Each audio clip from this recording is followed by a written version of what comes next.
আসসালামু আলাইকুম, কেমন আছেন সবাই? আই হোপ সবাই ভালো আছেন। আলহামদুলিল্লাহ আমরাও খুব ভালোই আছি। আমি ফারজানা নতুন দিনে নতুন আর একটি ব্লগ ভিডিও নিয়ে বরাবরের মতো আবারও আপনাদের মাঝে হাজির হয়ে গেলাম। দেশ কিংবা দেশের বাইরে যে যেখান থেকে ভিডিওটা দেখছেন না কেন ছোট্ট একটা লাইক দিয়ে ভিডিওটা কন্টিনিউ করবেন। আশা করি আজকের ভিডিওটা আপনাদের কাছে ভালো লাগবে। তো ভিডিওটা আমি সকাল থেকে স্টার্ট করেছি। আজকে সকালে এই যে থালাবাটি জমেছিল অনেকগুলা, সেইগুলাই ধুয়ে নিচ্ছিলাম। রাত্রে আসলে ধোয়া হয়নি, রাত্রে এই 2-3 দিন ধরে মনটা পুরো অনেক খারাপ। তোমাদের গত ভিডিওতে বলেছিলাম কোনো ভিডিও আমি সেভ করতে পারছি না, ফোনে কোনো সমস্যা হয়েছে, ফোনটা এদিকে হ্যাং হয়ে যাচ্ছে। অনেক ভিডিও ছিল, কোনো ভিডিওই সেভ হচ্ছে না। 3-4 মিনিট ভিডিও যে এডিট করে ভয়েস দিয়ে সেভ করব সেটাও হচ্ছিল না। মানে সব মিলিয়ে তোমাদের কোনো ভিডিওতে যে আমি কমেন্টও করতে পারছিলাম না, সব একসঙ্গে ঝামেলা হচ্ছে কেন জানি না। তো সব একেবারে আমি ডিলিট করে দিয়েছি। ডিলিট করে এই যে গতদিন তো ছোট্ট একটা ভিডিও ছেড়েছিলাম, আজকে সব ডিলিট করার পরে এই যে 5-6 মিনিটের একটা ভিডিও আর কি ছেড়েছি। আশা করি তোমরা দেখবা আমার ভিডিওটা। যদি ভালো লাগে ছোট্ট একটা লাইক দিয়ে কন্টিনিউ করো, আর যারা নতুন অবশ্যই আমার চ্যানেলের পাশে থেকে যেও।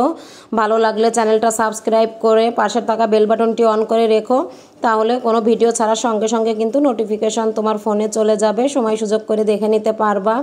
আর এই যে থালাবাটিগুলো ধুয়ে নিলাম, নিয়ে একেবারে বেসিনটাও কিন্তু আমি ভালো করে আর কি পরিষ্কার করে নিই। যখনই থালাবাটি ধুই তাহলে দেখা যাচ্ছে ময়লাটা কিন্তু কম হয়। তো আমি এই যে থালাবাটিগুলো সব ধুয়ে নিলাম, ধুয়ে সব কিছু পরিষ্কার করে সকালের নাস্তা করতে চলে আসলাম। নাস্তা বলতে গতদিন পাট শাক ভাজি করেছিলাম, করল্লা ভাজি করেছিলাম, তো সেইগুলো খাওয়া হয়ে গেছে। আর এইখানে মাছ ভুনা করেছিলাম, সেই মাছটা আর কি অল্প একটু ছিল, সেটা জ্বালিয়ে নিচ্ছিলাম, একটু জাল দিয়ে নিব।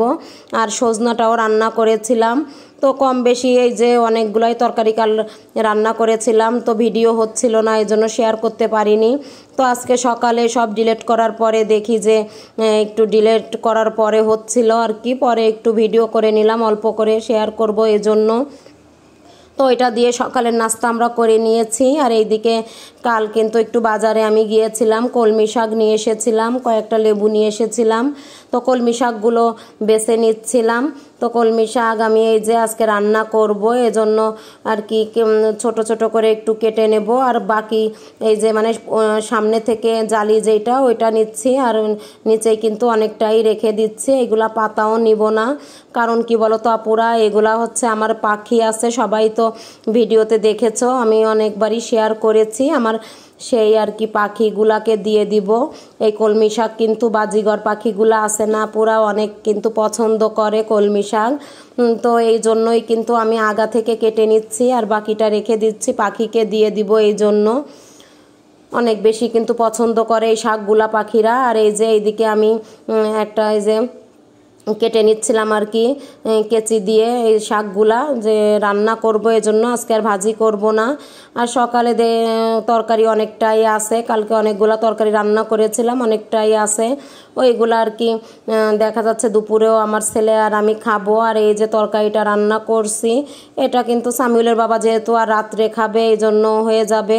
তো এখন একটা তরকারি হলেই হয়ে যায়, দেখা যাচ্ছে একটা ভাজি করি একটা তরকারি করি, কিন্তু গত দিনে তরকারি আছে এজন্য একটা তরকারি রান্না করে নিচ্ছি। আর এখানে দেখতে পেলে আমি মাছের মাথা ভেজে নিলাম। তো এই মাছের মাথা দিয়ে কিন্তু যে কোনো শাক রান্না করলে অনেক মজা লাগে। দেখবা মাছের মাথা দিয়ে শাক রান্না করলে কিন্তু অনেক সুস্বাদু লাগে, আমার কাছে অনেক ভালো লাগে। মাছ দিয়ে তো রান্না করি, কিন্তু মাথা দিয়ে শাক রান্না করলে কিন্তু বেশ ভালো লাগে। তো আমি ভাবলাম যে আজকে মাথা দিয়ে আর কি রান্না করব। এখানে 2টা মাথা আমি ছোট ছোট পিস করে কেটে নিয়েছি। পরে যে মশলাগুলো দিয়ে নিলাম, দিয়ে শাকগুলো ভালোভাবে কষিয়ে নিব। তো আপু ভাইয়ারা, আমি তোমাদের ভিডিও কিন্তু দেখতে পারিনি, মানে কি বলবো, সব সমস্যা যেন একসঙ্গে মানে হাজির হয়েছে। কোনো মানে ভিডিও তো করতেই পারছিলাম না, আবার ফোনেও ডিস্টার্ব দিচ্ছিল, হ্যাং হয়ে যাচ্ছিল, কোনো ভিডিওই ঢুকতে পারছিলাম না, কাউকে কমেন্ট করতে পারছিলাম না।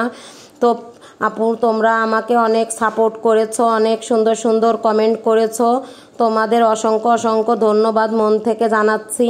তো তোমরা আমার পাশেই থেকো, সাপোর্ট করো। এই যে 2 দিন ভিডিও দিতে পারেনি, তাতে কিন্তু অনেক মনটা খারাপ হয়ে গেছিল, মনে হচ্ছিল যে কি যেন হারিয়ে ফেলেছি। বিশ্বাস করো, তোমরা মনে হচ্ছিল সবাই আমরা একটা পরিবারে আবদ্ধ, মনে হচ্ছিল সবাই আমরা একই পরিবারের, কেউ মনে হচ্ছে নেই, আমার এমনটাই লাগছিল। 2 দিন দেয়নি, আমার পাগল হয়ে গেছিলাম, এমনটাই মনে হচ্ছিল। কি করে ভিডিও ছাড়বো, কি করে কি করব, এমনটাই করছিলাম। পরে যাই হোক, একটু ছোট্ট একটা ভিডিও পেরেছি ছাড়তে, এটাই ছেড়েছি। আর আস্তে আস্তে তোমাদের ভিডিওগুলো আমি দেখে দিব। তোমরা অবশ্যই আমার ভিডিও দেখো, কেউ স্কিপ করবা না। আর সবাই আমাকে কমেন্ট করে জানিও যে আজকের ভিডিওটা কেমন হয়েছে। সবাই আমার ভিডিও জুড়ে থাকবা, তোমাদের ভিডিওগুলো ইনশাল্লাহ আস্তে আস্তে দেখে দিব। আর কাল আমার ছেলের পরীক্ষা, তো সবাই আমার ছেলের জন্য দোয়া করবা। তো এই যে আজকে ছোট্ট একটা ভিডিও কিন্তু শেয়ার করেছি, তো কেমন লাগলো অবশ্যই কিন্তু কমেন্ট করে জানাবা। এই যে শাকটা কিন্তু আমার প্রায় হয়ে এসেছে, আর এই যে টমেটো কিন্তু ফ্রোজেন করা দিয়ে নিয়েছিলাম। তো সবাই ভালো থাকবো, আল্লাহ হাফেজ।